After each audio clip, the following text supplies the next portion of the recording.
going into sujood, do you go knees first or hands first? We see a lot of debate online, but first thing, these are both valid opinions. So we don't condemn each other for this. These are both opinions amongst the scholars of Islam. The majority of the scholars of Islam, they said you put your knees before your hands, and that is the standard opinion of the Hanafi madhab, the Shafi'i madhab, and the Hanbali madhab.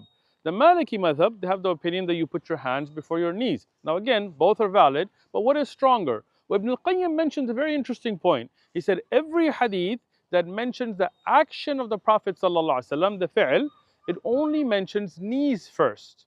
So he says this is an evidence to go knees first. But why did some of the scholars say hands first? Because there is authentic hadith, the most authentic on the subject, where the Prophet ﷺ said, don't go into sujood like the camel. Put your hands before your knees. But how does a camel go into sujood? He puts his back legs later. He puts his front legs, which would be like the hands, first.